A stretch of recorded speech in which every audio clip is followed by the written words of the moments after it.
everybody to the annual public lecture of the Conceptual Foundations of Conflict Project.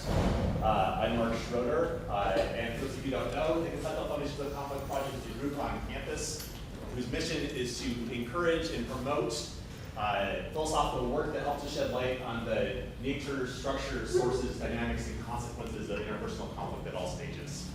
So we have different kinds of events, we have working groups, we sponsor all kinds of events on campus. And part of the goal is to encourage philosophers to spend more time thinking about the kinds of issues that are going to help us to understand all kinds of conflicts and ways that interesting ideas in philosophy can escape philosophy as a field and the academy, and to bring other ideas into philosophy to help us to think about ways that philosophy can be more practical and more useful. And so today is part of our series of public lectures, and so I'm delighted to have my colleague John Kwong introduce today's speaker.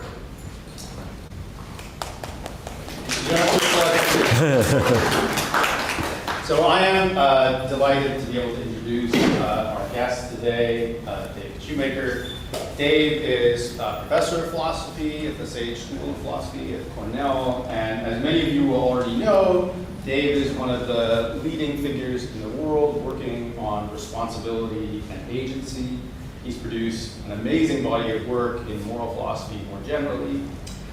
Dave is the author of 3 monographs, by my count, more than 60 academic papers, and he also edits the very influential Oxford Studies and Agency and Responsibility series.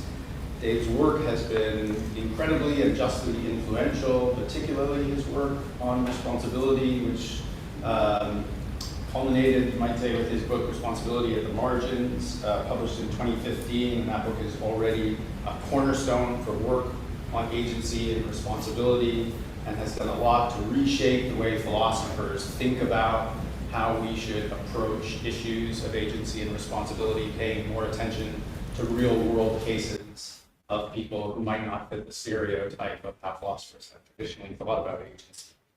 On top of all that, Dave is also an incredible, phenomenal academic citizen. He is the co-founder, and for many years ran the academic website eSoup, which, as many of you know, has become the central place online for sustained, serious discussion of work in moral, political, and legal philosophy. He served in the demanding role of associate editor at Ethics for more than 6 years, and he regularly organizes and hosts an incredible, mind-boggling number of academic events, maybe most notably the New Orleans Workshop of Agency and Responsibility. I don't think it's an exaggeration. I really don't think it's an exaggeration to say that Dave has maybe done as much, if not more, than any other living moral philosopher to create and sustain a variety of inclusive and friendly and welcoming, but also intellectually demanding venues where people can present and discuss their work. And for that, as well as for many other things, we owe Dave an enormous amount of gratitude. So, with that, please join me in welcoming our speaker today, Dave.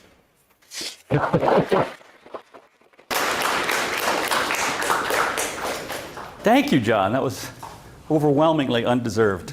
I really appreciate that, and I really appreciate the invitation to be here and to talk to you all about this new kind of project that I've been working on. And Mark's exactly right. For something like this, I'm thinking, what can I say about conflict and conflict resolution? And so it has spurred me to think more about it. I've got a book that's just come out called Cracks, and it's about how humor and morality interact. And so I'm going to bring to bear some of that work today, as well as some previous work that I've done on anger and relationships.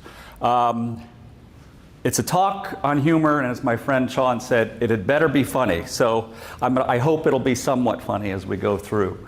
What I'm interested in is exactly a phenomenon like this, where you've got anger at or in response to some kind of amused reaction. Or maybe it's more like this. I think this may be more accurate.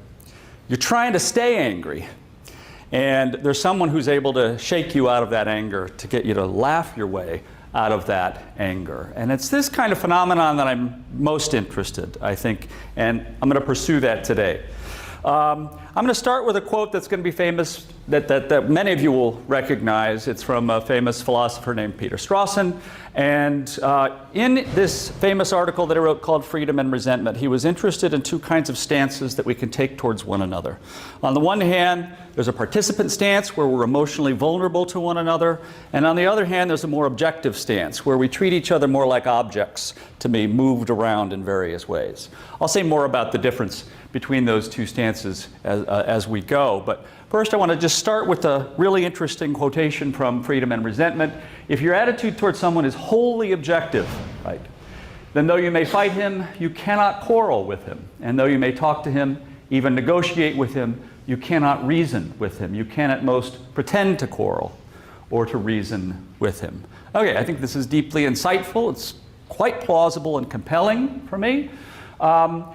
And I want to put it side by side with another quote from, it's a far less famous quote. It's from the leading philosopher of humor, John Morial, which I think goes really nicely with the original quote from Strawson. When two people are quarreling, one of the first things they stop doing together is laughing. They refuse to laugh at each other's attempts at humor. As soon as they begin to laugh once more, we know that the end of the quarrel is at hand. This also feels deeply insightful to me, quite plausible and compelling. But what it does then is raise some interesting and puzzling questions, and these are the ones I want to pursue today. So on the one hand, quarrels and amusement of a certain sort, I'll explain what, they both require that we stand in this emotionally vulnerable and engaged stance relative to one another. But they are mutually exclusive. It seems like to be angry at someone in a certain sort of way when you're quarreling, that's incompatible with our starting to be amused, and vice versa. If we're amused with one another, it's hard to have a good quarrel. So I'm interested in the relation between these two. Why are they mutually exclusive, and how exactly? So we're going to start off with quarrels. So I'll say just a little bit more about the objective versus participant stance. The participant stance is represented by the photos on the right. These are the ones that we're all in with each other as a kind of default right now. We're emotionally vulnerable, we're emotionally engaged in various kinds of ways. Not that we're feeling anything, but we're vulnerable to it. And we might find certain things about one another that would get us to move away from this more participant stance to a more objective stance. The objective stance is one in which Strawson says we're viewing our subjects as basically objects to be managed, handled, cured, or trained, or perhaps merely to be avoided. And so that's the sort of thing that you see with generals thinking about strategy with regard to the troops. So you can imagine that Eisenhower, before D-Day, if he was in the participant stance with all the soldiers that he knew full well were going to die, it would have been emotionally overwhelming. So he has to view them instead as sort of objects, as pawns to be moved around. Same thing with prison wardens. They may say, let's try to figure out how best to design the prison so as to reduce conflict. And so they're thinking of the various prisoners as just kind of objects to be moved around in various kinds of ways. So think of the participant stance, we're emotionally vulnerable to one another, and the objective stance is one in which we're viewing one another more or less as objects. Now, what then are quarrels? Here's a stab at it, and you let me know whether or not it's any good.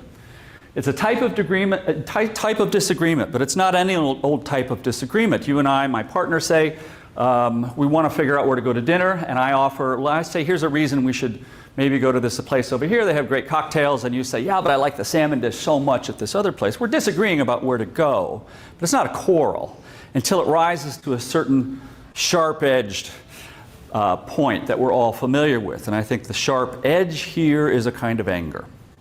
So what Strawson says about anger, what he calls resentment, indignation, these are just terms that depend on your point of view relative to the person who injures you. But these kinds of responses are responses to what we take to be of very great importance, he says, namely the attitudes and intentions towards us of other human beings, of how much we actually mind, how much it matters to us, whether the actions of other people, and particularly of some other people, reflect attitudes towards us of goodwill, affection, or esteem on the one hand, or contempt, indifference, or malevolence on the other. These are the kinds of attitudes that people might have towards us that fall under this general rubric of what's known as quality of will. So anger is a response to poor quality of will. And that's a response to an injury or some attitude that someone has that reflects a kind of malevolence or indifference or maybe contempt. And so when I am disagreeing with you, and it turns out that it looks like the reasons you're taking seriously aren't the reasons that I take seriously, and you're failing to take seriously something about me and my reasons and my ends, anger is a kind of appropriate response. So when our disagreement rises to that level of sharp-edged anger, I think that's when we're in a quarrel. Now, what's the point of anger? What is it aiming at? Many philosophers have followed Aristotle's lead, and he writes about this in the Rhetoric. He says it's an impulse accompanied by pain to a conspicuous revenge for a conspicuous slight directed without justification towards what concerns oneself or towards what concerns one's friends. I want to emphasize the revenge part. I think the slight part is correct, that anger appropriately responds to a certain kind of slight, where we can think of that as a disrespect, and that may be a result of malevolence or negligence, contempt, and so forth. But I think he's wrong about the revenge bit. So lots of people, especially philosophers, have thought that what anger aims at is a kind of retaliation or revenge. I don't think that's quite right. I think that's a subset of the kinds of things that anger aims at more generally, which is a confrontation, kind of communication. Anger wants to be heard to the person who is the trigger of the anger. Now, I think retaliation is, as I said, it's a very dramatic form of communicating, of confronting someone. But I think there are plenty of other cases in which anger moves us to merely confront without retaliation. So you come home, my partner, yet again, let's see, late and drunk, and I just shakingly shut the door in your face. Now, that's a motivation out of anger, which aims at communication of something, but not retaliation. Let's see. I might be out of batteries. Okay. You write an angry letter to your senator. It's not retaliatory. I'm not going to be ignored, Dan. You express it in a very angry tone of voice. Now, there is retaliation that occurs later in this movie, if you haven't seen it, Fatal Attraction. There's some bunnies involved and some hot water. But at this point, it's simply confronting with anger. I want it to be communicated. Now, it can't be the case that anger just wants to communicate itself. It's got to be wanting to communicate something. And I think it's beautifully brought out in this clip that I'm about to show you from the wonderful movie Midnight Cowboy. I realize I'm referencing fairly old movies. I'm fairly old. But in it, Dustin Hoffman plays this character, Ratso Rizzo, who is a hustler on the streets of New York, and there's a newbie in town, John, played by John Voight. I think his name is Joe Buck. And so he's walking him around the city, and he's explaining to him how to hustle people. And there's a famous scene that occurs that was totally improvised. And you'll see what it is and what happens. But these gals are one of mine. Most of them are old and dignified. Social registered types, you know what I mean? They can't be trotting down at Times Square to pick out the merchandise. They're gonna have some kind of, Hey, I'm walking here! I'm walking here! Up yours, you son of a bitch! You don't talk to me that way! Get out of here!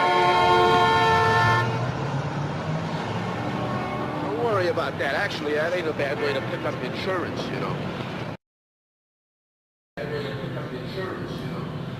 All right, so again, famously improvised scene. They're shooting on the streets of New York, and a cab turns the corner unexpectedly, and Dustin Hoffman somehow maintains his character and slams on the hood, says, I'm walking here, I'm walking here. Now, what's going on there? He's clearly angry, but he's not retaliating. He's not aiming at revenge. What is he trying to do? He's trying to demand something of the cabbie, namely that he acknowledge him. I'm walking here. So he's trying to point out that there's an interest of mine that you failed to take sufficiently seriously. I think that's what's going on more generally with anger. Yes, retaliation is a very dramatic form of communicating that demand, but I think it can be done in other sorts of ways, and that's what anger actually seeks. So it's to communicate a demand for acknowledgement.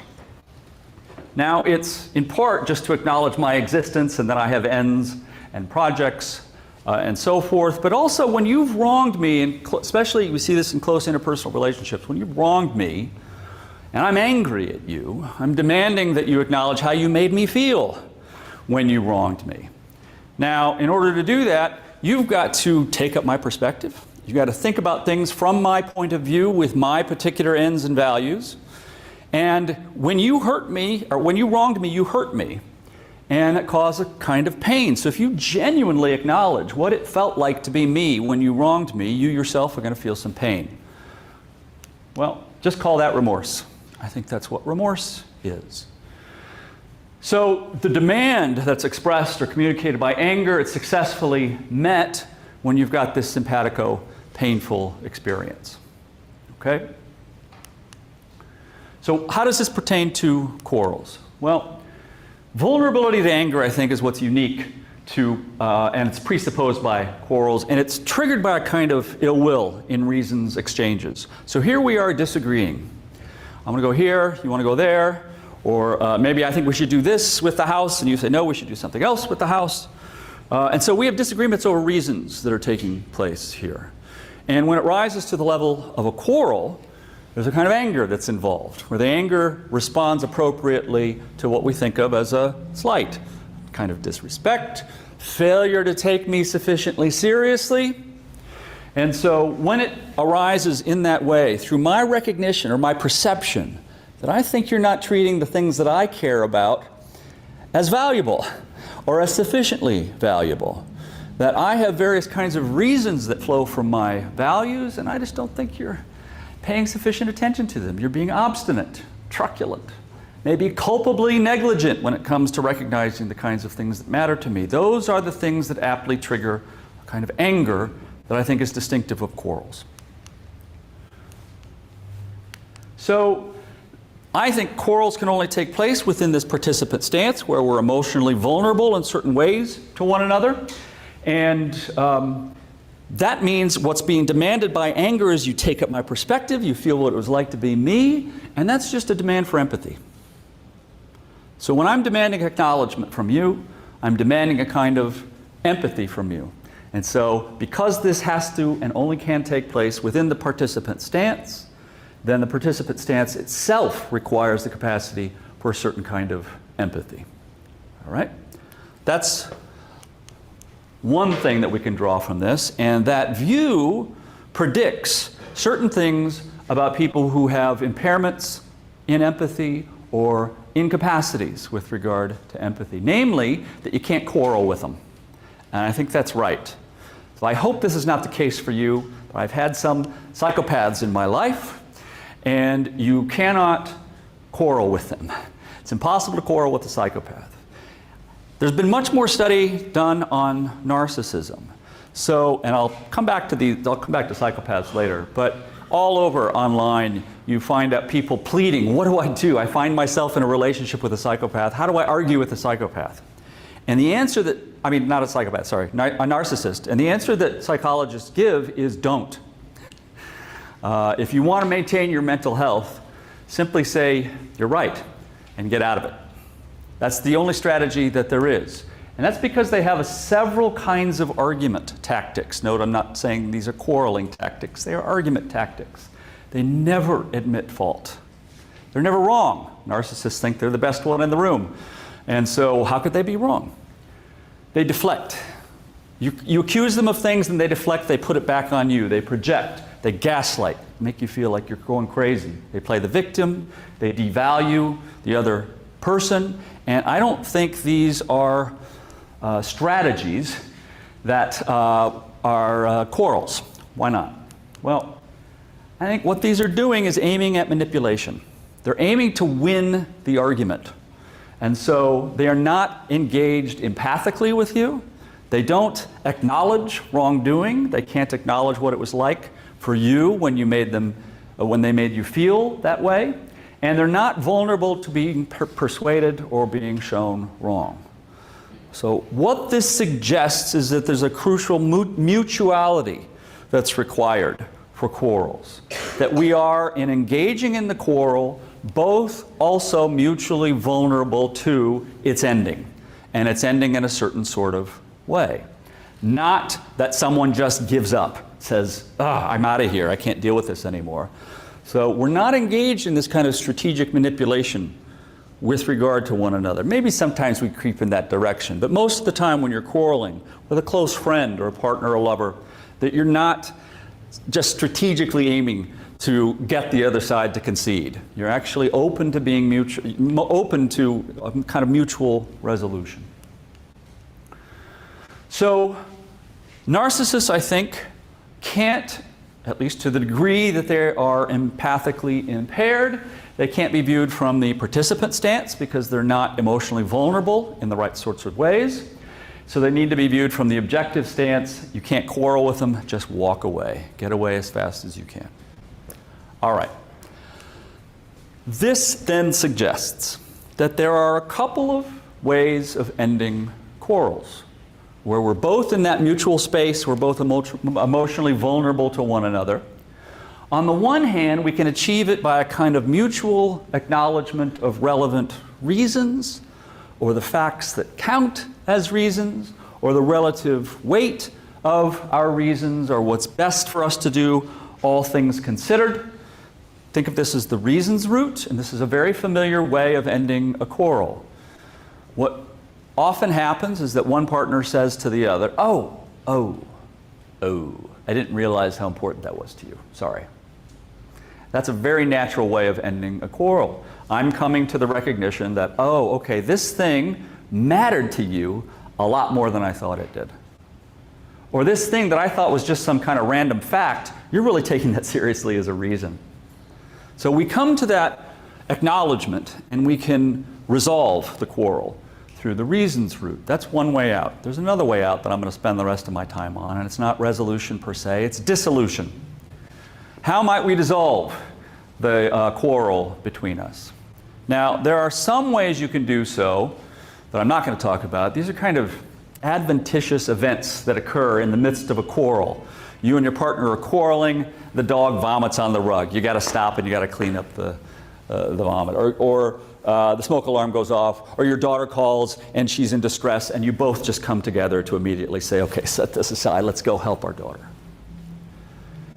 Those are ways of dissolving the current conflict, the current quarrel, but it leaves the disagreement on the table, and it may be resumed after you've cleaned up the vomit or gone to help your daughter, etc. Okay? But it can dissolve the quarrel. What I'm interested in is a comic route out, and to investigate the relation between humor and amusement and quarreling. So that's what I want to investigate in the rest of the talk. Now, first things first, we have to get clear on the type of humor that I think can be quarrel ending. So it's not the case that when you and I are in the midst of a quarrel, I tell you a joke and we're going to get out of it, right? We're going back and forth. I can't believe you did that, blah, blah, blah, blah, blah. A priest, a rabbi, and a duck walk into a bar, and then you finish with the punchline. That's not the kind of humor that's quarrel ending. Instead, it's what I call wisecracks. So I just want to take some time to talk about the difference between the two. This is a rough and ready distinction. It should be fairly familiar. So jokes are the sorts of things that are canned, they're pre-written, whereas wisecracks, it's improvisational. Somebody comes up with the funny thing on the spot. Jokes are monological. It's just me it's me delivering a monologue to you. You sit back, ha ha ha. Whereas wisecracks are part of conversations that we have with one another. Jokes you see coming, you hear that setup. Priest, rabbi, duck, etc. Wisecracks you often don't. The best wisecrackers are the ones that can say something with a completely straight face and you say, yeah, that's very good. Hey, wait a second, you got me. Jokes are told, they're performed, it's one person again. Wisecracks are the things we make with each other. It's part of a kind of amusement party that we're having. We build on one another. Jokes are solo performances. Wisecracks are very interpersonal. So just a rough understanding of wisecracks. They're improvised, spontaneous wit between people. It includes leg pulling, pranks, mockery, teasing, banter, ball busting, impersonation, stereotyping, exaggerated anecdotes, callbacks to previous conversation, amusement parties, and so forth. Okay? So with that rough understanding of wisecracks. It should be clear why these are the sorts of things that we're engaged in and the participant stance with one another. It's part of our interpersonal lives. But that's also the way in which, the reason that wisecracks raise certain kinds of moral issues. I don't think jokes do, but wisecracks do. All right, so you might think we can't go on unless we understand what makes things funny. The answer is yes, we can go on without understanding what makes things funny because it's a notoriously vexed enterprise. Many of these properties have been pointed to as the one thing that makes all things funny, that are funny, and is exclusive only to funny things. And the right answer is, yeah, sometimes, in some contexts, each of these things does contribute to making things funny. And there are more, but it's not any one of these singly, and no one can give an account, a good first-order account of what makes things funny, I think, except to say sometimes it's this, sometimes it's that, sometimes it's this, sometimes it's that. So that's the best we're going to be able to do. I think all we need to move forward is to agree that there are some things that are funny. Okay? I think that's safe enough. What I want to emphasize are the values of engaging in this kind of humor. And there are a lot, and they are completely underappreciated, I think. They're very thoroughgoing in our lives, these kinds of humorous exchanges. So first of all, it's fun. It brings people together. Amusement feels good. It's enjoyable to be amused. And so if you're amusing, I want to hang around you. And if I'm amusing, I want to hang around the people who are amused by my amusing remarks because it's enjoyable to make people laugh, etc. So it brings people together in really powerful ways. It invites sympathy. So some kinds of humor involve a certain kind of self-deprecation. I'm making fun of myself in certain ways, and you might have gone through the same things that I'm going through, so that invites your sympathy, your identification with me, brings us together. I'm going to say a lot about this later. It enables a certain kind of coping. So there's a kind of humor that if you can laugh at the difficulties that you're having, it better enables you to get over those difficulties. It reduces uncertainty and social distance. It increases cooperation. They found this in work environments, that the teams that are laughing together cooperate much more with one another, and they get a lot more things done, and they get them done in a better fashion. This is a really important point, that certain kind of humor is a kind of blame, I think. What it does is reinforce or maintain various norms that we've got, both moral and non-moral. So what we do is mock each other sometimes for certain failures relative to some standards. And I think that kind of mockery serves to get people to toe the line pretty quickly. So Francis Hutcheson, out of the history of Western philosophers, is the only one who had a positive view about mockery and what he calls ridicule, and I'm with him.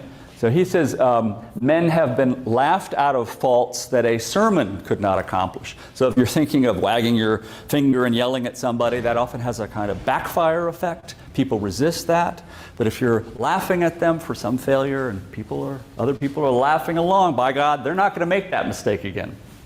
So it's a very effective form of maintaining social norms. And it also tests and alters relationships for the better. So think about the odd phrase, I don't know her well enough to tease her like that. You have to kind of know somebody. Well, you can actually reach out to a mere acquaintance with a kind of gentle tease, and if they respond in a certain way, you're suddenly over the hump a little bit towards friendship. So it has all of these incredibly valuable goods that are attached to it. Now, I'm not naive. I know that there are lots of ills, lots of disvalue that's attached to certain kinds of humor as well. But I want to emphasize the positives today. And so, to get them, you have to engage in the right sort of humor. There are these positive goods, but they only attach to certain kinds of humor. And so here, I want to appeal to the psychologists who have been doing for the last 25 years, starting with Rod Martin and colleagues, some really great work, I think, in thinking about humor relative to certain kinds of people. So there are 4 general categories that they're calling humor styles here. And these are just the kinds of styles of humor that people are inclined towards, both to be amused by and to engage in most-ish. And so the first 2 are correlated positively with well-being. and the last two are correlated negatively with well-being for what will be obvious reasons. So the first kind of humor is affiliative, and it's just found in the back and forth, mutual bantering and teasing, ball busting and so forth that we engage in with one another all the time.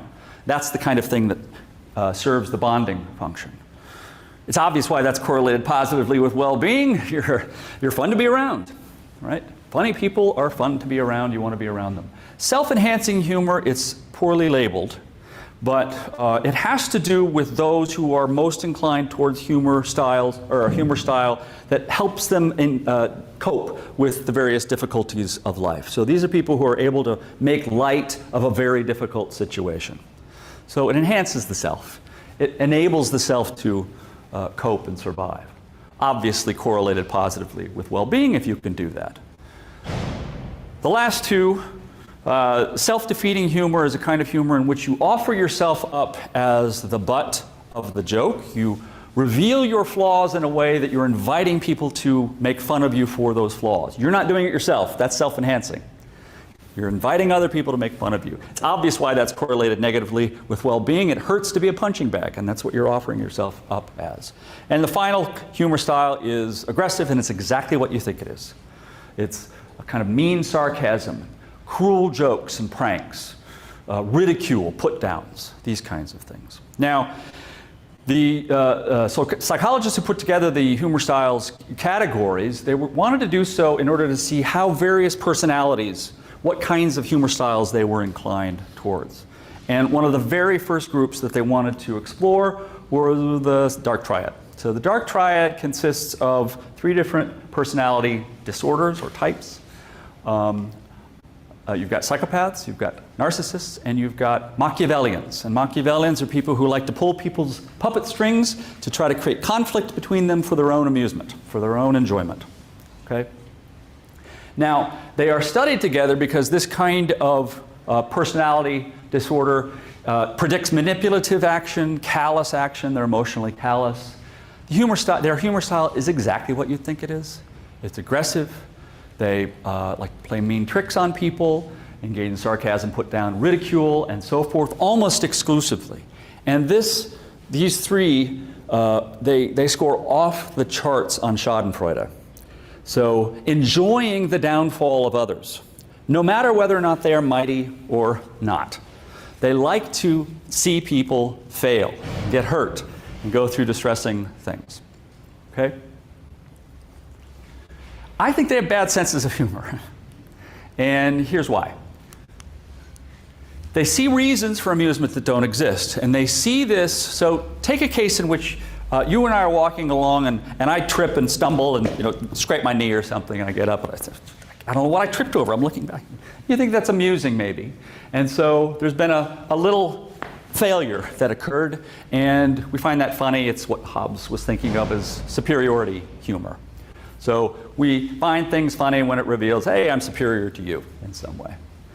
Now, that's a property, superiority, and attached to a kind of failure. Now scale it up.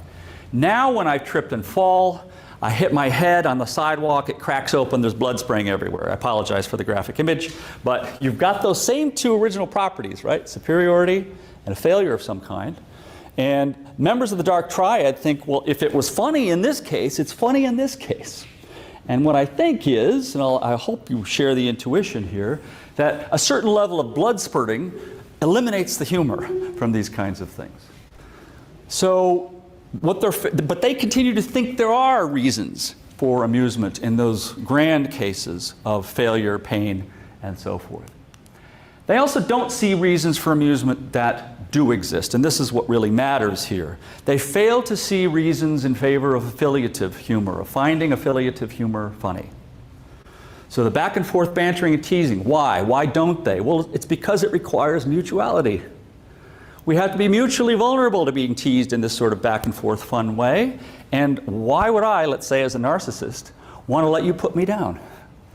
For the same reason, they are not interested, or they see no reasons for funny in self-enhancing humor, which has to do with self-deprecation, weirdly. So if I'm making fun of myself, I think that's funny sometimes. They think, why would I ever make fun of myself? Right? So I think both of these contribute to their having a bad sense of humor. And what's the source? Guess what? Empathic impairments. So the members of the dark triad all have empathic impairments. Now we already know that empathic impairments or incapacities, they leave you in the objective stance. You can't be in the participant stance. But what we've only explored is whether or not that can put you into a state of quarreling. We say no. But that also leaves you out of the positive benefits of affiliative humor and self-enhancing humor. So you lose out on these positive goodies because of the empathic impairments.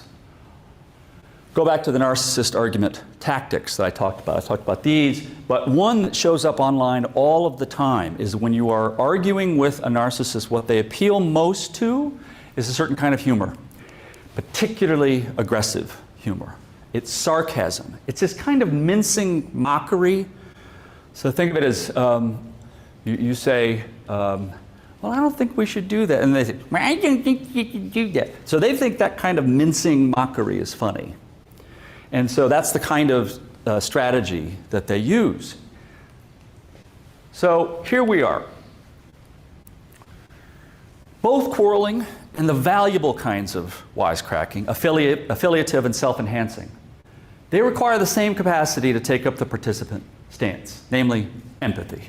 So if you're impaired in empathy, you're going to be impaired for the participant stance, you're going to be impaired for quarrels and cracks. All right? Empathy is necessary. Certain kind of robust perspective taking, in particular, taking up other people's perspectives in a way that generates a kind of simpatico-emotional response on your part. So think of it as a kind of emotional empathy that's necessary. Both require empathy. Why are they mutually exclusive? If I'm ready to be empathic with you, why can't I both be angry and amused by the very same thing? That's what I'm going to explore in the rest of the time. So let's ask first about what kind of humor can end quarrels in some way or another. Now we know what kind doesn't. Neither self-defeating nor aggressive humor. It actually increases the temperature in arguments. So it's interesting. I mean, it's obvious why aggressive humor does that. If you're engaged in mincing mockery or sarcasm or put-downs, that's just going to make your partner angrier. Self-defeating humor is interesting because what I'm doing is offering my faults up for display for you to make fun of. And it turns out in arguments, if I offer my faults up, my additional faults up for consideration, you have more reasons to be angry at me. So it increases the anger level. So these kinds of humor styles don't work. We know what does, though, and there's been very little work on this, but what has been quite illustrative. This is from a meta-study. Here we find that affiliative humor was systematically related to positive observer-rated partner responses, so more laughter, less anger, greater satisfaction with conflict resolution. Individuals who used it were also more satisfied with conflict resolution themselves. So affiliative humor works. That's just the back and forth banter, mutual vulnerability to amusement that we're all familiar with. The problem is finding examples. So there are plenty of examples on TikTok that are about how to end a fight, how to end a quarrel, how to end an argument with your partner. Problem is, and they're supposedly funny ways. The problem is they're not that funny, or at least they're not that funny to outsiders looking in. And I think the reason for that is that the kind of affiliative humor that ends quarrels within close relationships is so specific to those relationships, requires a kind of information that you only get from having a shared background and all these experiences that you've gone through that you can point to and say, ah ha ha ha, and so you both get it and you can move on. So people outside the relationship have a hard time sussing out why it's so funny. But it is, and it's effective in ending quarrels. I'm interested in what couldn't be studied. And the psychologists doing this work say explicitly we can't study it, and it's self-enhancing humor. Why is that? Well, affiliative humor is easy to observe in the lab. It's two people laughing with one another and making these quips and these kind of teases and faux insults and so forth. All right? It's very easy to observe. What's definitive of self-enhancing humor is your intention or motive What are you doing here? I see like this difficulty presented to me, and I want to engage in humor in order to help me deal with it. So you have to be able to suss out motivations and intentions in order to study self-enhancing humor, and psychologists are very afraid of that sort of thing. They want to look at the behavior, the easily measurable. Nothing against psychologists at all, but it's just very hard to study. We're philosophers. We don't have this difficulty. So we can look at what the nature of self-enhancing humor is and to see if it has some features that would lend themselves well to quarrel-ending amusement. So that's what I want to do. I want to look at, what is it? Is it interpersonal? And how might it contribute to ending quarrels as well? So start with what it is. It's a way of responding with humor to life's curveballs. I've already said this. There are two general types, I think. The first is self-deprecation. I've already talked about this. It's what's exemplified when Jon Stewart says, you can't read it, I'm 145 pounds of asthma. It's what is exemplified when Jennifer Lawrence accepted the Oscar. As she was going up the steps, she tripped and fell and then got up. She says, you guys are just, and they gave her a standing ovation, you guys are just standing up because you feel bad that I fell and that's really embarrassing, but thank you. And it's kind of a very ingratiating, amusing kind of moment. Self-deprecation, that's one kind of self-enhancing humor. I am interested in what follows in a different kind of self-enhancing humor, which I think is absurdist humor. And it's beautifully represented in the final scene of Monty Python's Life of Brian. If you haven't seen it, I won't be insulted if you go out and watch it right now. Brian has been mistaken for the Messiah all along. At the end of the movie, he's crucified, and he's crucified with a bunch of other thieves and rascals. And this very chipper thief behind him, played by Eric Idle, starts singing, don't be glum, always look on the bright side of life.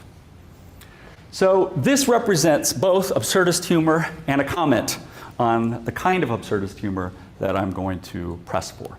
And to do so, I'm going to start with a very famous article by Thomas Nagel, 1970, called The Absurd. And there he talks about two kinds of absurdity. Not two kinds, two locations.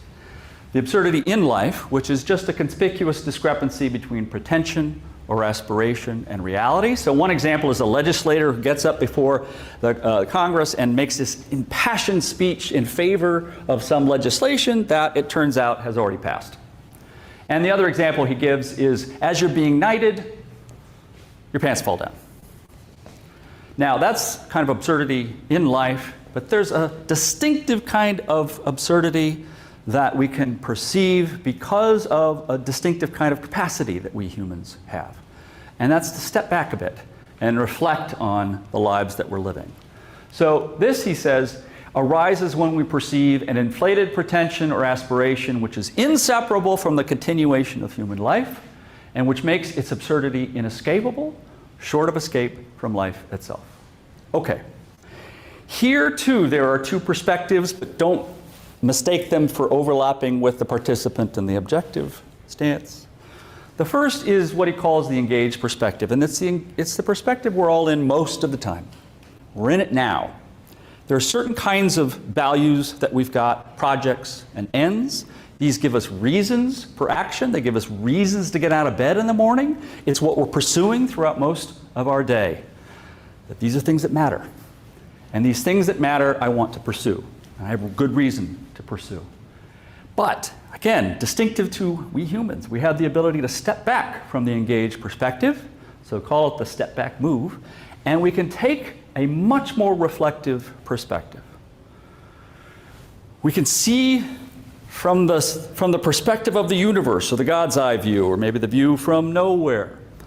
We step back, we see this eternity of time, and we see these little creatures down there pursuing these little values and ends that they've got. And boy, from here, they sure look like ants dragging a grain of sand up the anthill, putting it in the hole, and then the anthill is, of course, blown away by the winds of time, destroyed, never to be seen again. You can think here of Ozymandias, those of you who are familiar with that poem, who had said, "Look upon my works." How does it go? And be amazed. What is it? Ye mighty, that's right, and be amazed. And it turns out that it's just ruins. There's nothing left. So there are two aspects of this reflective perspective I think we can take.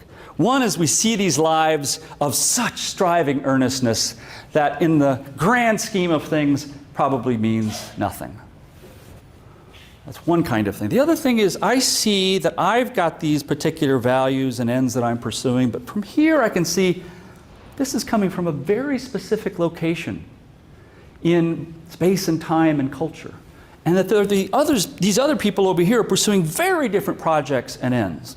And I realize the projects and values and ends that I've got, they came from very specific location, very specific culture, having been born to the specific parents I had, indoctrinated and educated in the ways that I would. But if I'd been born over here and had these kinds of parents and lived in this particular culture and society, I would have had very different values and ends. That is to say, what I recognize is how contingent all of this is, how arbitrary maybe it is. And what I come to see is, wow, maybe all this stuff that I think really matters doesn't at all. Now, this isn't nihilism, it's just recognizing the possibility of nihilism. And that shakes us to our core. What we recognize is that there's this vast discrepancy between our inflated pretensions of worth, all of this earnest striving for things that we think really, really matter, and the possibility that it's all pointless. Even the rational methods that we've got for criticizing and evaluating our ends and so forth, those too are a product of place and time. So we may not even have the right means to evaluate whether or not what we're pursuing is rational or worth pursuing. All right. So, we have to live, though. We have to continue living. And we can only live by ignoring our doubts. But once you've been exposed through the step-back move, those doubts remain at the back of your mind. So, let's look at this.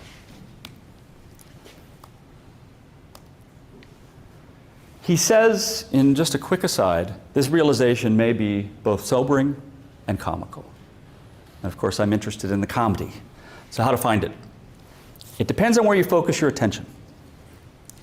On the one hand, if you focus on the possibility that everything you're pursuing may not matter, that's the perspective from which the saliva dries up. And you think, oh my God, I might be pursuing this entire life which ultimately has no meaning at all. That is sobering. So if you're just focusing on the possibility of nihilism, that's the sobering part, I think. If you can focus instead on the disparity between the lofty ideals, all of this earnest striving, and the fact that none of it may matter, right there is the comedy. That's where you find the comedy, and that's in the absurdity. So a friend of mine told me a story about a political philosopher who's very, very famous and used to stand and deliver these perfectly written and argued lectures. You probably know exactly who I'm talking about. And there's like an hour long, never moved, didn't have a lectern, had no notes, just stood and delivered this beautifully articulated argument. And my friend saw him do this one time, giving an argument about dignity. And the entire time, his fly was down. So, imagine him afterwards seeing a film of this. What's the reaction going to be? It's a humiliation, a kind of shame, embarrassment. What's he doing? He's focusing on the lack of dignity here. But if he, like the audience, there was a he, yeah. If he, like the audience, could instead focus on the disparity between a high-minded talk on the nature of human dignity, presented in the most undignified way, there's the comedy. Okay? So that's how you find it. Now, I've been talking about a grand conception here. This is the stepping back to the point of view of the universe and seeing that maybe nothing matters. We can rarely do that. It's very difficult to do, very difficult to sustain. I think what we do is a much more local version, though, sometimes, where what we're doing is stepping back from some values while holding others fixed. And we can do the same thing, I think. We can still notice the disparity between our pretensions with respect to those values and the reality that they may not have any grounding, and we can see the comedy there even though we're holding on to some values. We're doing it from a value-laden kind of perspective. So I think we can do this. The question is, why? Why should we do it? And the answer comes from first responders. So, doctors and nurses in the ER, detectives go into a murder scene, firefighters, they are famous for having very dark senses of humor. That while they're in the throes of being presented with what would ordinarily be these unbelievably emotionally distressing scenes, grisliness, torture and death, making fun of it, making light of it, cracking wise about it in the face of it. Now, why? This has been very well studied. Humor and first responders. There's a lot of research on this. And it has all these incredible benefits. They're coping benefits. It enables them to cope with what they're being presented with, which is, for the rest of us, ridiculously emotionally distressing. I'm assuming you're not a first responder. If you are, maybe this resonates. So it's got all of these incredible coping benefits. So, okay, there's value to it. How do they do it? What they're doing is distracting and detaching. So, turns out that humor that focuses attention on the absurdity, both in life and of life, it dampens emotional distress. It does so by distracting away from the emotionally distressing features to other properties, here the disparity between pretensions and reality. And it has this very surprising, interesting benefit. It enables the first responders to focus more clearly on the cognitive tasks at hand. It does not distract from the cognitive focus that they need to help the people that they're treating. So it dampens the emotional stress that most of the rest of us would feel overwhelmed by, and so enables a sharpened focus on the things that matter in this case. If I'm wheeled into the ER, spraying blood again, I want the doctors and nurses to be cracking wise, because I know then, hopefully, they'll be genuinely focused on the task at hand. Now, a couple final remarks. Most of the emotions we've got appraise things that are taken to matter. Emotions are typically, they're appraisals of various properties. So something like fear, it appraises threats. It appraises the charging bear as a threat, as dangerous to me. And tracking threats and dangers really matters to me. That's what enables us to survive, okay? Something like pride. It appraises some results as splendid with which I'm closely associated. And so I feel pride at the kinds of things that matter. If I'm a success in certain ways, I'm proud about that, and the success matters. Disgust appraises infectious things, typically, and it matters to us that we can track infections for obvious reasons so we can avoid them. Something like anger appraises slights, which is a kind of disrespect.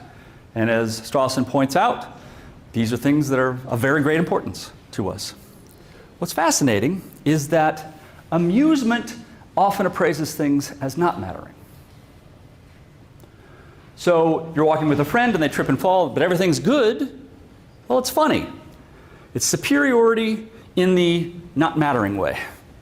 That it turns out that this was just a kind of trivial fall, nothing really hung on it, you weren't hurt. Whereas that's different in the case in which I've fallen and my head splits open, etc. And in particular, absurdist humor, I think, treats things as not mattering. And so is amusing. So another Monty Python sketch, The Ministry of Silly Walks. And what's hilarious about that sketch, I think, is that the minister of Silly Walks treats silly walks as the most serious thing in the world. He's looking to fund various projects of silliness. And so we see this disparity between the seriousness with which he's taking these things and how silly it all is. Right? So this kind of amusement views things as not mattering in a way that can emotionally, or dampen the emotional distress you might feel, and enable you to focus on the cognitive task at hand. So how do we get there?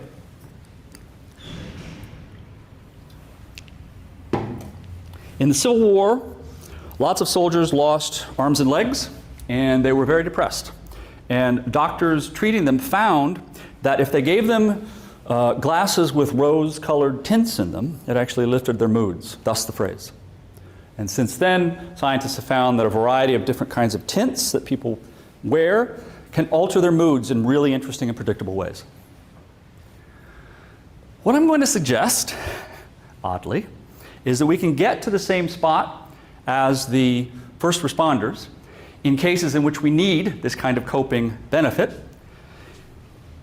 We take off our empathic distress glasses and instead put on, for a little while anyway, our psychopath glasses. And, the deeper point, sometimes empathy demands it. Right? So I want you to think about a recent, or not a recent, just any kind of distressing experience that you might have had involving various kinds of pains or injuries, and you tell this to a close friend. And the way in which you tell this initially, usually, to the close friend is just by laying out the facts of the matter. But there's a different way you can tell the tale, and it's a way in which you are exaggerating certain events. So just as an example, about 10 years ago, I was walking down the driveway in my house in Toledo, Ohio, or maybe this is 15 years ago, and I was going to pick up the morning paper, and there was black ice there. I didn't recognize it was there, and I slipped on it. I know you're not familiar with what that is out here. But I slipped on the black ice. I fell back on my back. I broke 3 ribs. I was in terrible pain for about 6 months. It was awful. There was all sorts of activities I was restricted from doing. The doctor didn't even, we had to take multiple x-rays to find out, oh my God, there's actually 3 broken ribs here. Awful, right? Now, I can also tell that tale in the following sorts of ways. So here I am walking down. I've got this under control. I know it's winter. I'm not scared of winter. Turns out I slip on this ice, and as I'm going back like this, everything goes in slow motion. And I hear, as I'm falling to the ground, Tom Petty singing, "Free Fallin'." And I look at that and I say, man alive, this is happening to somebody else. This would be hilarious. I hit the ground, the shrubbery. So anyway, you can tell that story in a very exaggerated way. Now what are you doing? You're presenting yourself, when you do so, as a kind of cartoon character. And you are heightening the disparity here between pretensions and reality. Here I was thinking I could walk, no problem, and I'm slipping and falling, etc. So I've got these inflated pretensions. Lowly reality crept in, and therein lies the funny.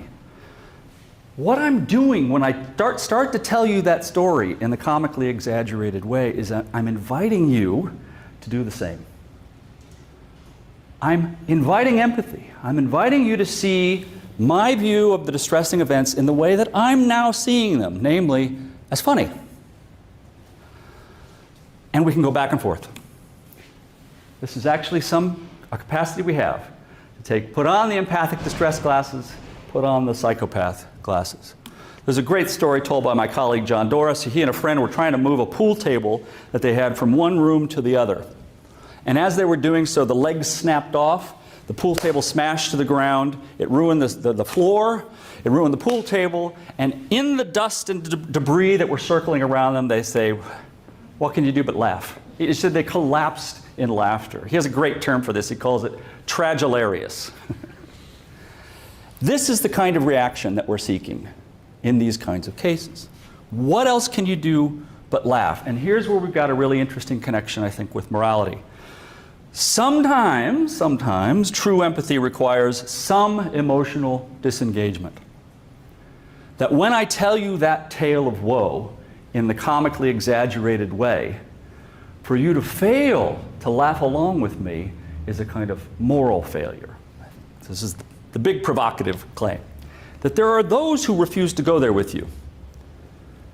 Right? They say, oh, no, you poor thing. How could you laugh about a thing like that? That's not funny at all. Well, yeah, it is. And if I'm genuinely inviting you, now, I agree there are cases in which some people will cover up with humor things that are truly bad, but cases in which I'm genuinely inviting you to empathize along with me, empathy requires reduction of emotional distress, sometimes. Emotional disengagement. I've had to practice what I preach. This is an artist's rendition of my prostate. About 4 years ago, I was diagnosed with a very aggressive form of prostate cancer. And I had to get a prostatectomy. I had to get my prostate removed. And when I told some close friends about my diagnosis, I could, for a little while, stand a wee bit of sympathy, but what I really craved were wisecracks. And given the crowd around me, I got them. So, says one, leave it to you to get the weakest, most treatable cancer there is. Come on out for a drink, says another, you're not dead yet. This is my favorite. That is one radical strategy to get a break from your administrative duties. Now, these are not just assholes. They are my dearest asshole friends. And my gratitude for their wisecracking in the face of my diagnosis, my gratitude was very large and significant, just like my cancer-riddled prostate. All right, let's talk about what we've done here. You can't, I think, simultaneously be angered and positive amusement by the same person in response to the same events. Anger is a function of the very great importance we attach to the attitudes and intentions towards us of other human beings. So anger demands empathic emotional distress. That's what it wants. And quarrels are over things that we take to matter. So how can we dissolve them via this kind of comic absurdity? I have an example for you. And if only the participants in this quarrel had recognized how hilarious was a remark that one of them made, they could have both come out of it. But of course it's a movie, and we weren't meant to come out of it, and it's an Albert Brooks' great movie, Modern Romance, in which he and his girlfriend had broken up and gotten back together so many times they'd lost count. And so this is some of the dialogue, but I just want to focus on the last bit. He says, love has nothing to do with it. Yes, I love you. I mean, that makes it very confusing, but I just don't. You've heard of a no-win situation, haven't you? She says, no. No? Really? No? You've never heard of one? Vietnam? This? That right there is a beautiful example of absurd humor that if someone could make in the midst of a quarrel, might be the kind of thing that would dissolve the quarrel. Now, what in fact does it dissolve? All right, that's what I'll conclude with. What you're doing is establishing a kind of recognition, trying to share your own recognition that the stuff we're quarreling about may not matter all that much in the grand scheme of things. This is that local version, right, where you hold on to some values, step back from others. Now, what it's doing is distracting emotionally but not cognitively. So I think this is a real payoff. The disagreement is not eliminated by this kind of absurdist humor taking place within quarrels. Instead, what's dissolved is the sharp edge of the disagreement. Remember, it's anger that makes a disagreement a quarrel. So it dissolves the quarrel, but it doesn't eliminate the disagreement. But now what does it do? Remember what it does for the first responders. Detaching and distracting gets rid of the emotional distress part, but does not budge whatsoever the cognitive focus part. And so it enables you to focus on the things that in fact matter. Each other, for example. And that enables a productive focus on the reasons resolution way out of quarrels. Now, successful quarrel ending humor is very, very tricky because what you're doing, and this is the part it'd be interesting to talk about because I'm not sure how stable this is, but what you'd be doing is abstracting away, you're distracting from the things that we're fighting over, which typically are kinds of values, things that matter to me. And we're saying that this thing that we're disagreeing over, that we're quarreling over, it really doesn't matter in the grand scheme of things. But by God, you still matter. Now, that's, again, not something I'm sure is stable. If we can reflect on some, why not go all the way, right? But that's the stance I think we want to try to get to. The thing we're fighting over doesn't matter, but you still do. That's the tricky bit. All right, thanks a lot. Available for pre-order now.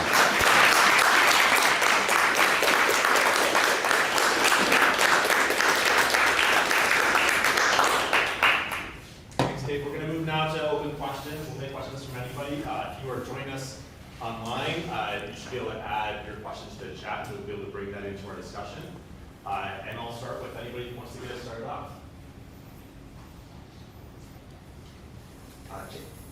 I really enjoyed the talk. I'm wondering if you can just help me think through cases where someone invites other people to laugh about something that was maybe tragic or traumatic, but then it lands really poorly and everyone's just kind of horrified. Yeah.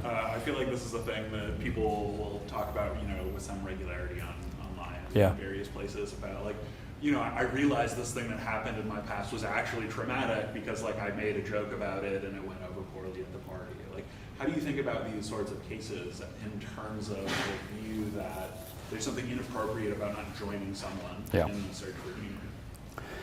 So I think there are two aspects to this case. So the thought is that what are kinds of cases in which somebody's telling the comically exaggerated tale of woe and other people are resisting going along, and it lands badly. And I think it can land badly in a couple of different ways. And I said at the end that this is very tricky. It's not just tricky in terms of your attitude towards the values and so forth. It's also tricky in terms of it's hard to be funny. So some people have a very difficult time telling the exaggerated tale of woe in a funny way. That's one way in which it might not land.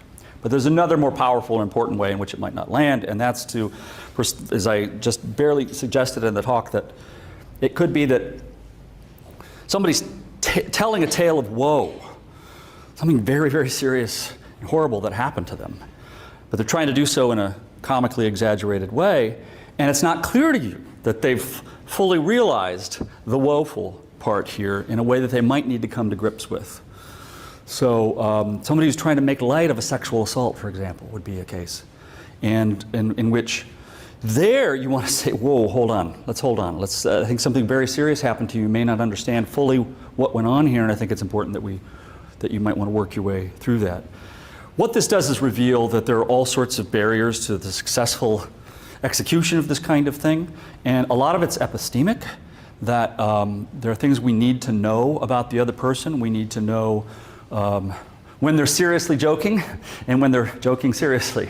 And so it's best probably in relationships that aren't that close not to engage in this kind of stuff. It can be very dangerous. But I'm thinking here of these close relationships, close friendships and partnerships in which you do know a lot about the other person and you do know what their tendencies are and whether or not this could actually be valuable for them in the way. That's the other thing is there's values to coping humor, but you might not get those values if you're doing so kind of disingenuously. And so when we can come to counsel people in this sort of way or realize that this is what's going on, then we might want to resist that kind of humor. So I don't want to say that absurdist humor, it's always the way out. Go home and practice your absurdism. It's instead that there's sometimes, in some relationships, in some ways, this can work. And it works in a really interesting and effective way that reveals, I think, important things about our relationships to one another. So all sorts of barriers need to be dealt with and crossed before you can successfully engage. I hope that addresses the question. Thanks. Matthew. Yeah, thank you very much. That's fascinating. I've got a question that kind of follows on from Jake's. I was struck that you, as you phrased it on this slide here, you said that one of the purposes of distracting from the emotional distress is to enable, as you put it, more productive focus on reasons resolution. But it strikes me that there's some other sort of non-reasons-based ways of resolving conflicts that are much more just based on kind of expression of emotion. Sometimes people will feel like the quarrel has come to its natural end, where they've had the opportunity to express their emotions. Good, I see, yeah. That's the quarrel with maybe, in particular, if they're quarreling with their partner. And if that's one way of resolving a quarrel, then I wonder, how do we balance the distraction from emotional distress against that potential way out of the quarrel? Because it seems like making these jokes run the risk of emotional invalidation if you're distracted from emotional distress. So if that is one way out of the quarrel, do these sort of jokes that you have or wisecracks that you have in mind still play an important role in that way out? Or? That's really nice. I like that. So you think about the value simply of emotional expression. I have an example in one paper where they talk about my wife comes home from work, her boss has been mistreating her, and she's so angry and inviting me to get angry right alongside her. And I say, I'm so angry. This is what you ought to be doing. You need to call HR. You need to do X, Y, and Z. And she yells back at me, don't. I know what to do. I just want you to understand what it was that I went through.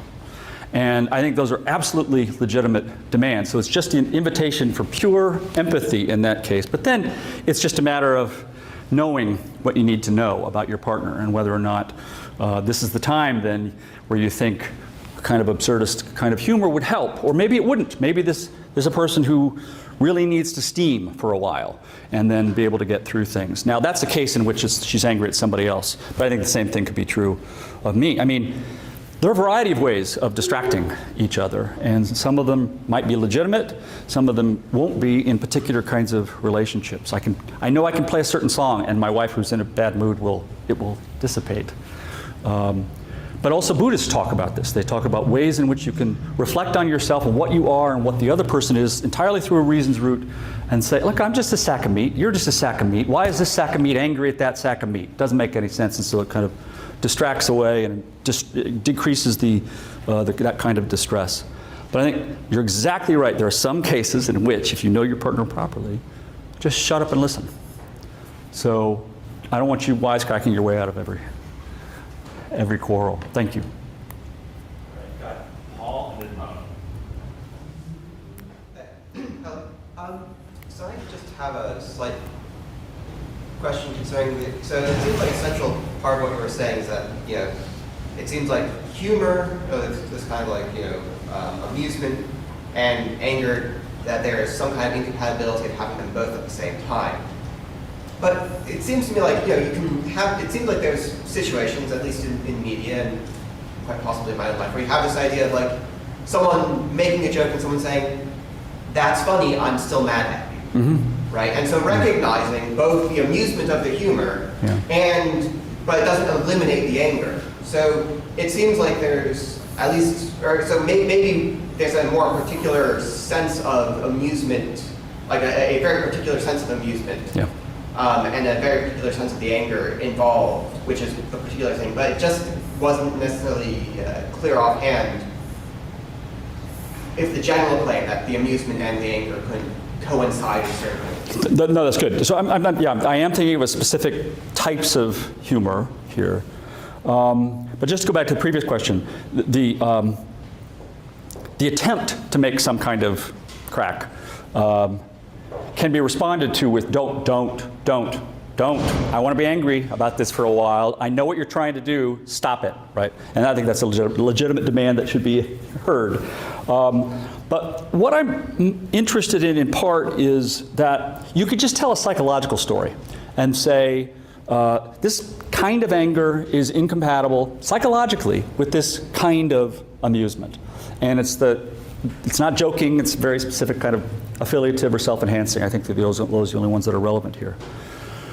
And I don't want to tell that just mere psychological incompatibility story. I want to say that, well, there's a reason for this, and that's because the anger that's partially constitutive of quarrels is, in fact, evaluating things as mattering. And the amusement that I think is constitutive of the participant stance in this positive way is evaluating things as not mattering. And so there's a kind of conceptual incompossibility between the two that I find really interesting. So the person who can say, yeah, that's funny, but I'm still angry at you. I don't think that this kind of anger renders your judgment capacities, it doesn't incapacitate your judgment abilities. There's a great documentary called Comedian where Jerry Seinfeld and this young comic are going on their separate tours, and he's helping the young comic in various ways. And the young comic tries out material on him, and he offers this joke, and Seinfeld nods very soberly, goes, yeah, that's funny. But has no amusement whatsoever. And I think some of us, we're capable of making that assessment as well, where we're just judging the kind of formal properties of a joke, said, yes, I recognize that, but they're not amused by it. That's what I want to say is incompatible. They're not, or maybe I should say this, that if it's a joke about something else, right, that's a way of trying to distract people in a kind of, not illegitimate, but that's not the kind of way that I'm interested in. You're getting them to laugh, and there is a psychological incompatibility with being angry. What I'm interested in are the cases in which we're able to laugh about this and the very same properties that you're angry at or at least the larger set of properties, the disparity between reality and pretensions and reality. And so that's a different way of distracting. It's a way of getting us both into the more reflective step back move in which the anger it does dissolve because there's a different kind of evaluation that's going on. That's actually helpful. So I need to think about the specific kinds of amusement that are pertinent to this project, and they have to be pertinent to the actual dispute. Yeah. Thanks. Great. Yeah, Laura and then Collis. Okay, cool. So I have two slightly related small questions. So the first is why is it that you're saying that humor communicates that whatever we're laughing or joking about doesn't matter so much, as opposed to, yes, it matters, but we have to take a different attitude towards it than the one we're taking. So I feel like that would explain better the kind of dark humor of, like, you know, people who work in like medicine and stuff, because they don't think it doesn't matter. They think it really matters, but they think that their purposes in bringing about like all the valuable stuff can best be reached by taking a different attitude. So I think that would also nicely explain why some types of humor can end quarrels. The second question that's kind of related is, I feel like your definition of a quarrel is like super collaborative. Like it's got this, we're both disagreeing about stuff, but I want you to empathize with me, and I want to do the same for you. And like, but maybe fights, maybe you don't want to call them quarrels, if they're outside of your, of the scope of your talk, but which is fine. But just like lots of fights aren't that collaborative.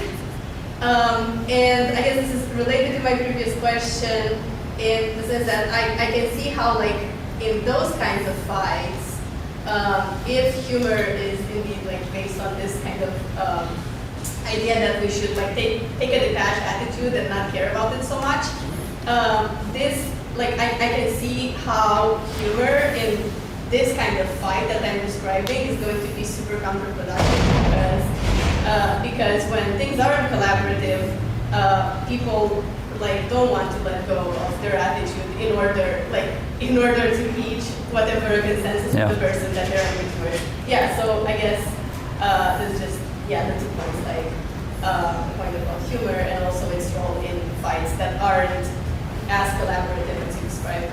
Yeah, great questions, and I thank you very much. So the point about let's say the first responders who are laughing or making wisecracks about people who come into the ER, say, spurting blood. And they don't, of course, think that the person before them doesn't matter. And what they're doing is distracting away from the emotional distress.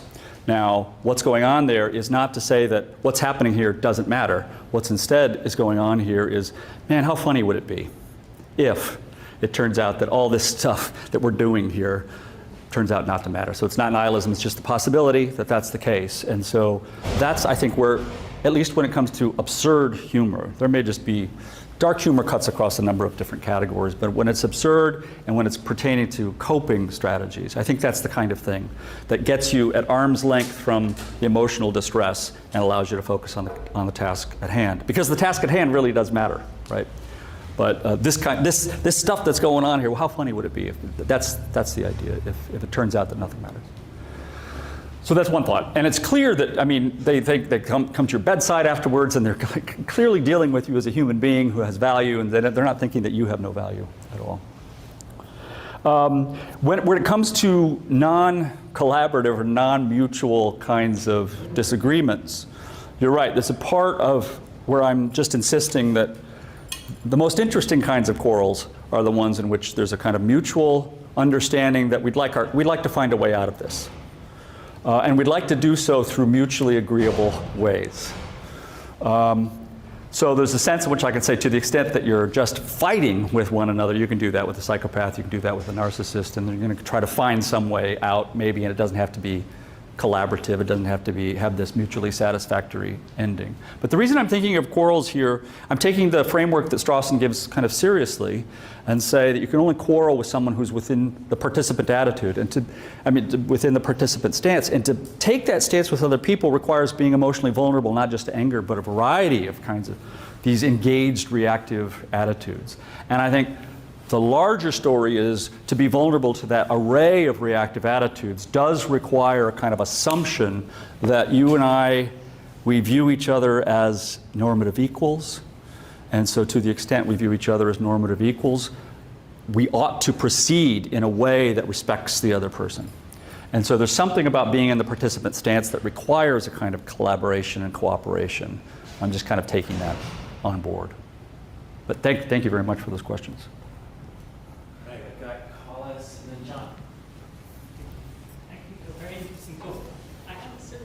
About the incompatibility of anger and amusement.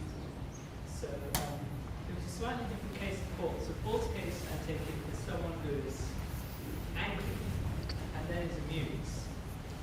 But I was thinking, could there be cases where you are angry that you are amused? Right? So, your enemy and you are both in front of a group of mutual friends, and it just turns out your enemy is funnier than you are. Yeah. And you're amused by your enemy. Yeah. Not just that you judge that what they say could be seen as amusing, you actually find it amusing. But you could also be therefore angry that you find it amusing because they've one-upped you yet again. And that seems even harder for your view, because it's not just that you're angry and amused, but you're angry that you're amused. Yeah. So do you take it that kind of case is like a conceptual impossibility or something like that? Or? No, I think that's perfectly conceptually possible. And that's one of those cases where I think it cuts against the people who just want to say it's just a psychological incompatibility, because I think you're exactly right. That I can be in these states simultaneously. I can be amused by something and angry that I'm amused by something. But notice that the objects are different. So I'm amused at these events out here in the world, and I'm angered at my attitude towards those events out in the world. And so those are perfectly possible, What I'm saying is conceptually problematic and maybe impossible is to evaluate the very same properties as both mattering and not mattering, which is what I think they do.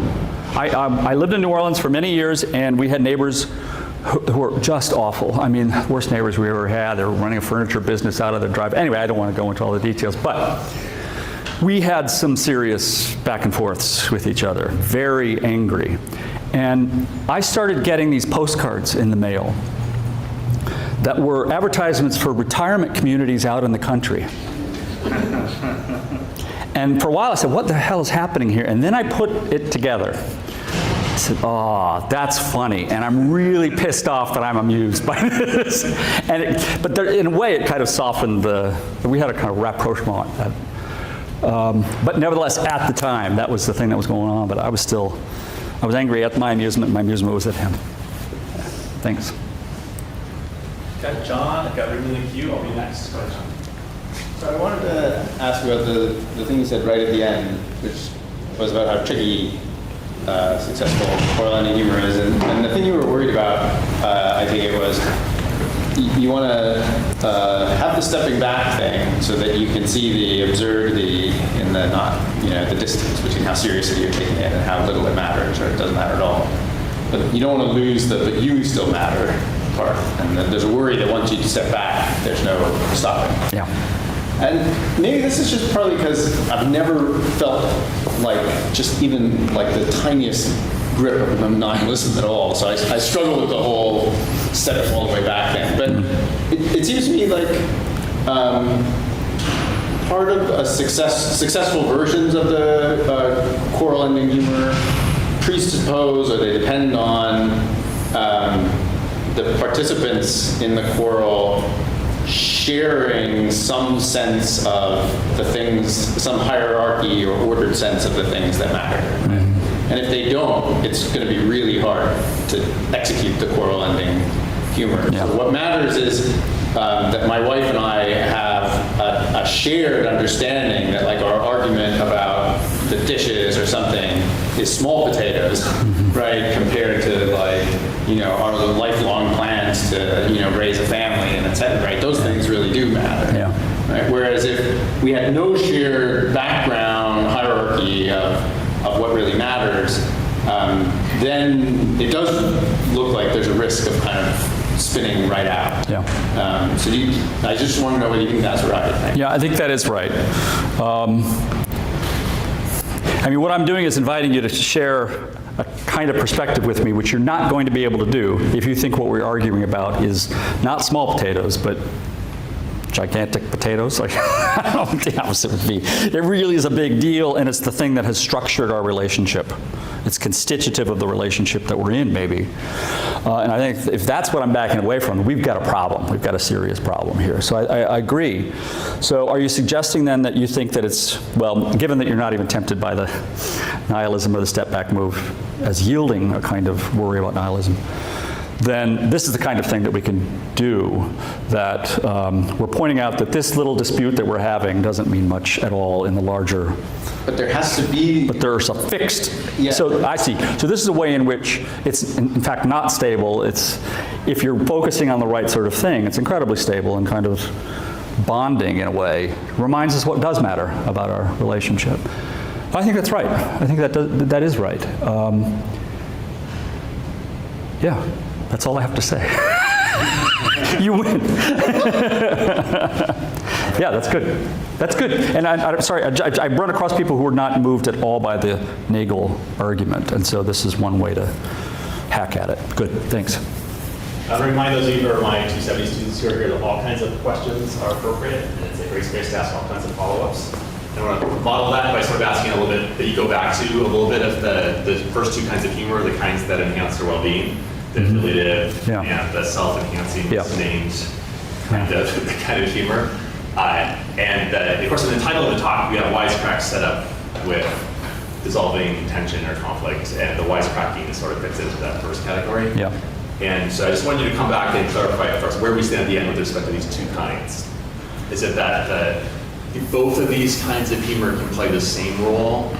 In that it just turns out that we can think, if we think about it from a conceptual point of view rather than an experimental point of view, we can see there's a single mechanism that would underwrite what both of these would be helpful. Yeah, so I think they both can serve,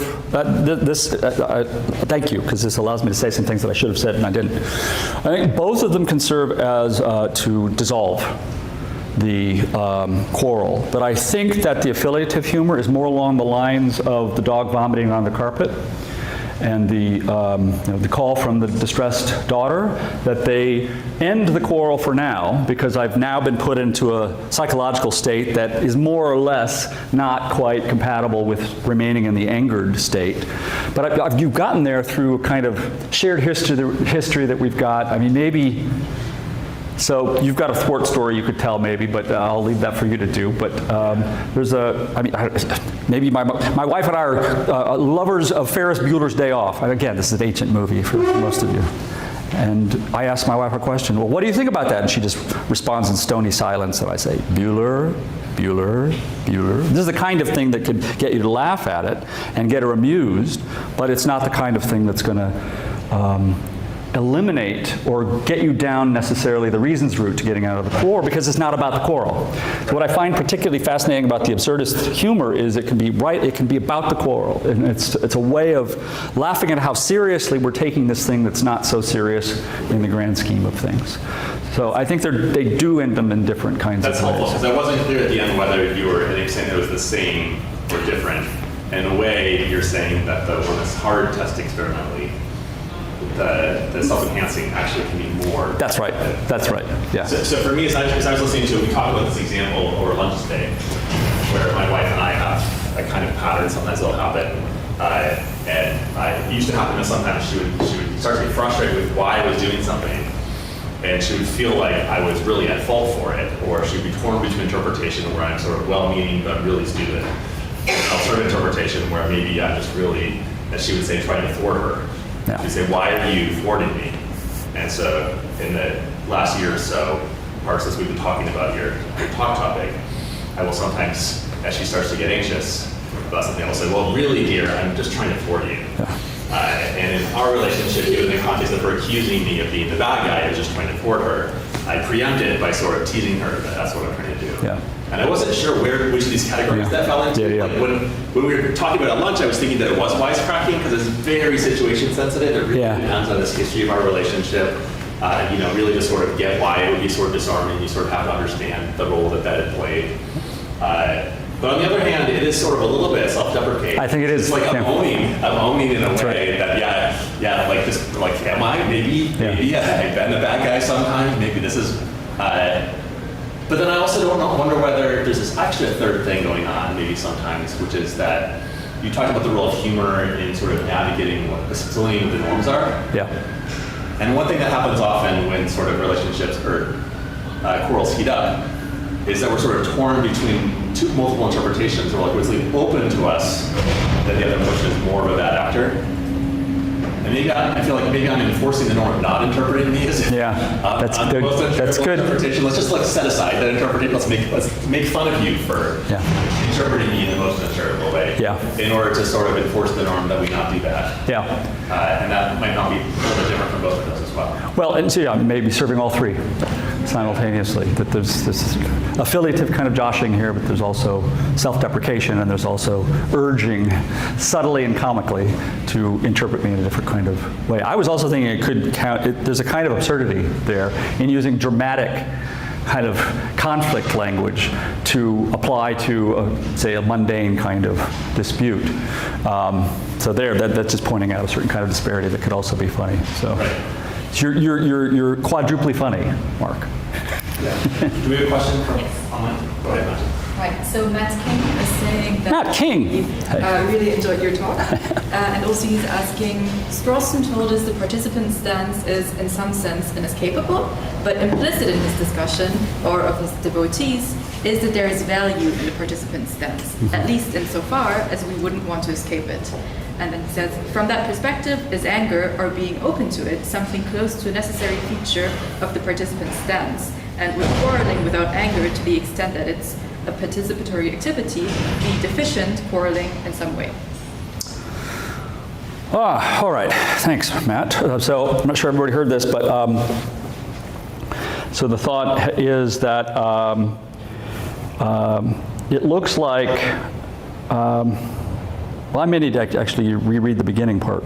Can you do that? Yeah, of course. Please. So Strawson says that the participant stance is in some sense inescapable. Yeah, okay. But implicit in the discussion, or of his devotees, is that it's also valuable, so that there is value. That's right. Yeah, good. So so on the one hand, Strawson says that this is the kind of default stance we're in with one another, and it is. There's a way in which it's kind of inescapable, although we can escape it. We have a special resource, he says, in which case, in cases of stress, I can't, or the strains of involvement, he calls it, we can step away and we can go to the objective attitude. So it is something that we can go back and forth between, although we may not be able to hold on to the objective attitude with one another for very long. So what do we say about the role of anger here in quarreling? And I want to insist that it's the quarreling is the sharp edge, and the participant stance provides just simply emotional vulnerability. So I'm thinking of quarreling as one in which anger of a certain sort is a necessary component. And so in part because it's evaluating things here as what matters. And so given that it's a necessary component of quarrels, to the extent we can offer absurdist humor, we can get out of those things as a result of viewing the thing that we're arguing over as not mattering anymore. So I don't think it's inescapable. I don't think any of these, that's another thing that I want to press, is that I don't think any of the particular stances are inescapable, not the objective or the participant, and not the engaged or the reflective. It's just that we can't sustain them, the objective and the reflective, for very long. I hope that addresses the issue. If he's got a follow-up, I'd be happy to. All right, well, we'll wait and see if Matt has a follow-up. I have Jen. Thanks. Sorry, I'm like all the way here. So, thanks very much for this talk. I thought it was super compelling. So I'm thinking a case that makes me think maybe like another dimension of the absurdist picture to also include, which is not necessarily wisecracking, but like situational absurdity. So it's kind of telling that I don't actually remember what we were arguing about. But in high school, my sister and I were both on the varsity volleyball team. We went to practice, every day. We got into some quarrel, and we get to practice, and we have to warm up together, and we always warmed up with each other, always. And so when we do that, we throw the ball, you hit the ball, we start just like slamming the ball. Yeah. Like it just making just echoing throughout the gym. Like gets to the point where we both just like crack up. Yeah. Because it's just ridiculous what we're doing. What's kind of interesting about the situation is we were like forced to not deal with the fact that we were quarreling by like having to do this shared activity. But it's like using the activity as an outlet was like kind of aggressive. So maybe there was it wasn't aggressive. I really think what was funny about it was how absurd it was. But I just wanted to like throw that piece at you. Yeah. See what you thought about it. Phil, I think you're great. I think that's great, and I think that's a really interesting case because it's not a deliberate attempt on anybody's part to appeal to the absurd, but nevertheless the absurd was revealed, and the absurd was revealed in how very angry and upset and loud you're being relative to the small potatoes of the disagreement that you're having, and so that's really helpful because it's not just what I do or say in which you can realize the absurd, but it's the events of life that can reveal to us how absurd things are. And that may be the case with the dog vomiting on the rug, I suppose, Or certainly when my daughter calls and she's distressed, that may force me to realize in the sobering way that, oh my, this is the thing that really matters here, and we should just move off of this silliness. So there are a variety of things that could go on, but yeah, it's a nice case. Thanks. I've got some thoughts here about like the way that political comics have kind of been a big part of, there's like political campaigning and stuff for quite a long time. And it seems like there's a way in which you think about like political battles, they can be like, we hope sometimes there are reasons responsive and there's a kind of quarreling aspect to them. But it also seems to me like the political comics are usually pretty sharp, and they rarely seem successful at dissolving the quarrel or at enforcing the kind of norms that maybe certain norm entrepreneurs want to arise. Yeah. I'm wondering why you think this is the case. Is it that there's a lack of being on the same team that's happening here? You can't affiliate with one another. Yeah. Does that mean that these things aren't best understood as quarrels? How do you think about it? Yeah, I'm not sure how to think about that. That's really good. So getting into political humor muddies the waters. There's a sense in which she's gone, but they're not on the same team, the two sides, in a way that they're not open to mutually satisfactory ways of ending the divide. But I'm also, man, I didn't think I was going to have to talk about this, but when going to what makes things funny, I'm a Humean, and so think that it has something very much to do with, we have to make essential reference to our senses of humor.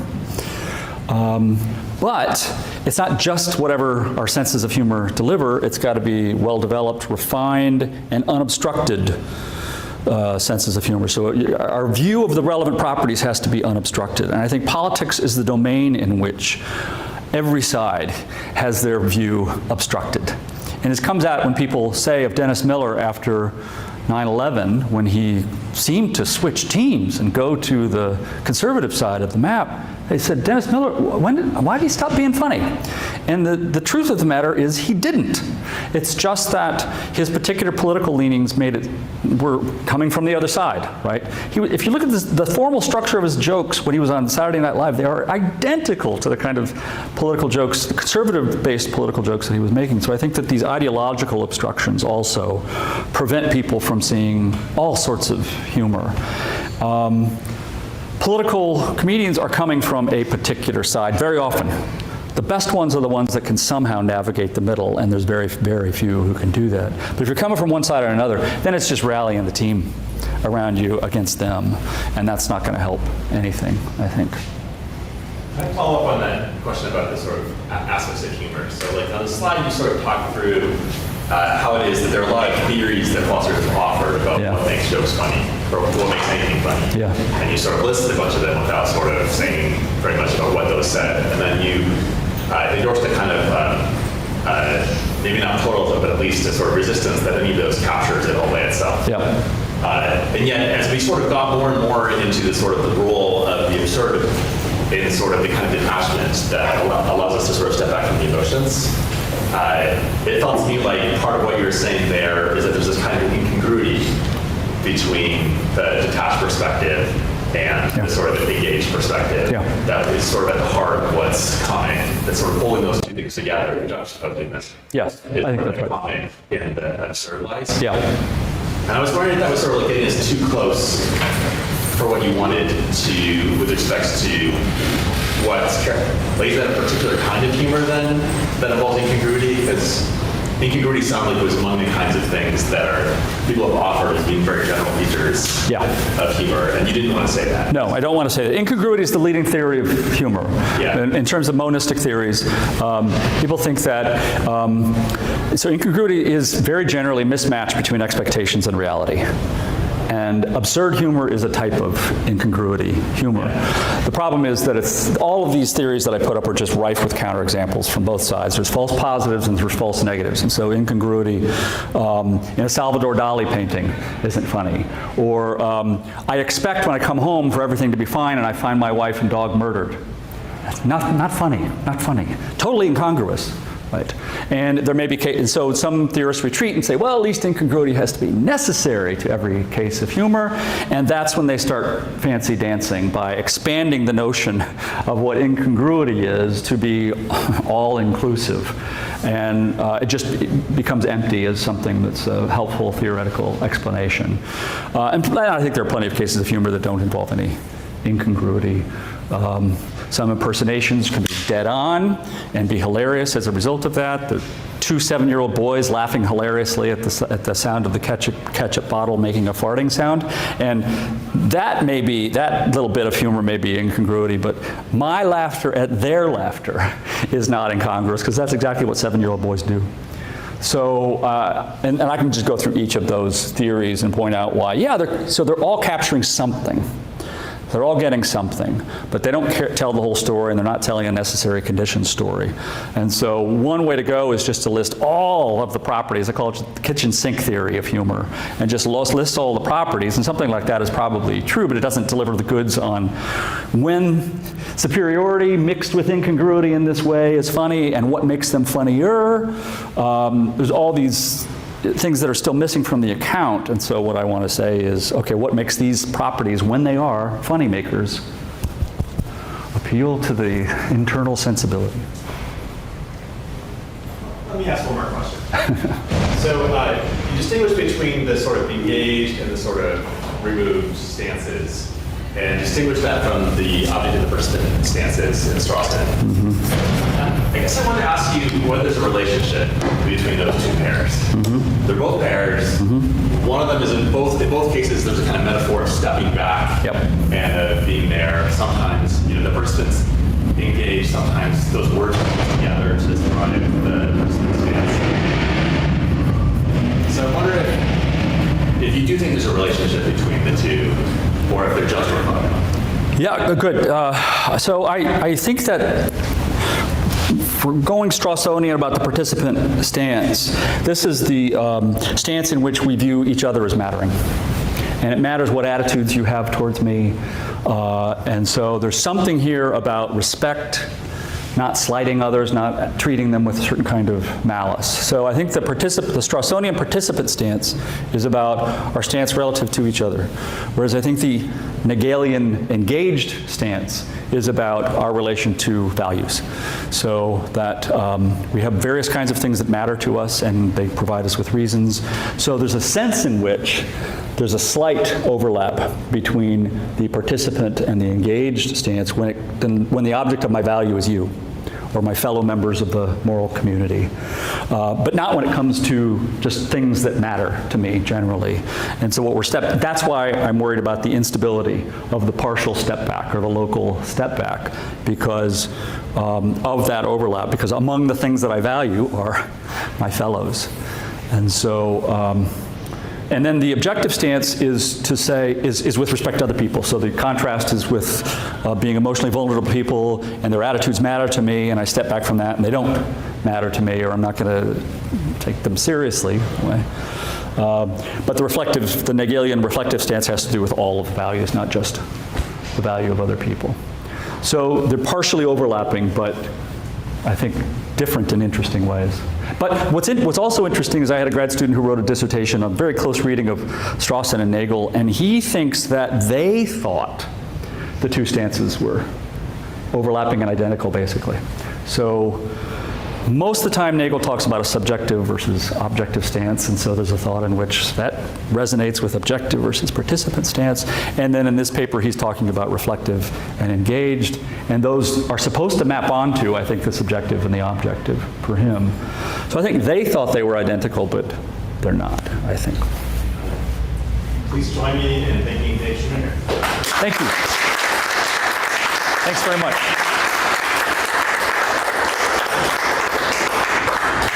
And it was